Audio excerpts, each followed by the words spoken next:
அப்போஸ்தலர் புஸ்தகம் 5ஆம் அதிகாரத்தில் 18வது வசனத்துலேருந்து 42வது வசனம் வரல நீங்கள் வாசித்து பார்த்தீங்கன்னா அதில் என்ன எழுதப்பட்டிருக்குனாக்கா, அப்போஸ்தலர்கள் கர்த்தரை குறித்து பிரசங்கிக்கிறார்கள். அங்கே சதுசேயரும் பரிசேயருடைய சதுசேய தலைவரும் பொறாமை கொண்டு அப்போஸ்தலர்களை பிடித்து சிறைச்சாலையில் போட்டுடுறாங்க. அப்போ ராத்திரியில் தேவதூதன் வந்து அவர்களை தட்டி எழுப்பி, நீங்கள் போய் கர்த்தரை குறித்து நன்றாக பிரசங்கம் பண்ணுங்கன்னு சொல்லி அவங்களை எழுப்பிட்டுறாரு தூதர். அப்போ காலையில் ஆலோசனை சங்கத்தார் கூட்டத்தில் அவங்கள போய் நீங்கள் கொண்டுட்டு வாங்கன்னு சொல்லி சிறைச்சாலை தலைவனுக்கு கட்டளையிடுறாங்க. அப்போ ஆலோசனை சங்கத்தார் போயிட்டு என்ன பண்ணுறாங்க, அவங்கள கூட்டு வரும்படியாக சிறைச்சாலையில் தானே அடித்து வச்சுருக்காங்க, அவங்கள கூட்டு வரலான்னு போகிறாங்க.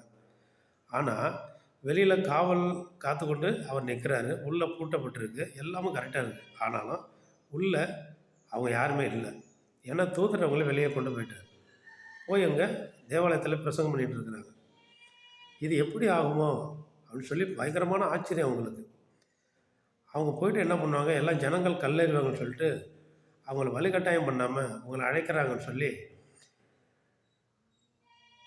பொறுமையாக சொல்லி அவங்கள்ட்ட என்ன பண்ணுறாங்க, சேனை தலைவர் போய் சொல்லி அவங்கள பத்திரமா அழைச்சிட்டு வராங்க. அழைச்சிட்டு வந்து அவங்கள விசாரிக்கிறாங்க, நீ என்ன எருசலேமை உங்களுடைய போதகத்தினால் எருசலேமை நிரப்பலாம் என்று பார்க்கிறீர்களா என்று அவங்கள கேட்குறாங்க. அப்போ அவங்க சொல்கிறாங்க, நீங்கள் கிறிஸ்து இயேசுவை சிலுவையிலே கொலை செய்தீர்கள். அவருடைய முற்பிதாக்களின் தேவன் அவரை உயிரோடு எழுப்பி அநேகருக்கு பாவ மன்னிப்பையும் ரட்சிப்பையும் விடுதலையையும் மீட்பையும் அநேக விதமான வியாதிகளை சுகமாக்கி கொண்டு வருகிறான்னு சொல்லி அப்போது பேசி கொண்டு இருக்கிற பொழுது அவங்க மூர்க்கமடைகிறாங்க, கோபமடைகிறாங்க. அந்த இடத்துல கமாலியல் என்கிற ஒரு மனிதர் இருக்கிறார். அந்த கமாலியல் என்ன பண்ணுறாரு, எல்லாரையும் வெளியில் போய் சொல்லுன்னு சொல்லிட்டு அங்கே சங்கத்தை ஆலோசனை தங்க தலைவருக்கு அவர் ஒரு ஆலோசனை சொல்கிறார். இதற்கு முன்பாக நீங்கள் அந்த மனிதர்களை குறித்து கொஞ்சம் எச்சரிக்கையாக இருங்க. ஏன்னா இதற்கு முன்பாக தெய்வதாஸ் என்பவன் 400 பேரை சேர்த்துக்கிட்டு கர்த்தருக்கு விரோதமாக எழுமினா அப்போ இருக்கிற இடமே தெரில, அவங்க எல்லோரும் என்ன பண்ணிட்டாங்க, சிதறி போயிட்டாங்க. அதன் பின்பு யூதாஸ் எழும்பி அவனோட அநேக பேரை கூட்டிக் கொண்டு கர்த்தருக்கு விரோதமாக எதிர்த்து நின்றான். அவனும் இன்றைக்கே இல்லை, காண போயிட்டாங்க. ஆனபடினாலே அவர்களை குறித்து நீங்கள் ஒன்றும் செய்யாதீங்க. இது மனுஷனால் உண்டானதுன்னா அது காண போயிடும். இது தேவனால் உண்டாயிருக்கிறது.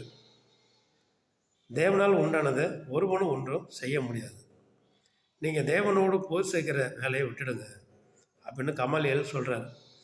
சொன்னோடனே அவங்க பயந்து என்ன பண்ணிடுறாங்க, அவங்கள 2 அடி அடித்து விட்டுறாங்க. மறுபடியும் அவங்க போய் எல்லா இடங்களிலையும் துணிச்சலோடும் தைரியத்தோடும் நம்பிக்கையோடும் அநேகருக்கு கிறிஸ்துவை குறித்து திருஷ்டாந்தமாய்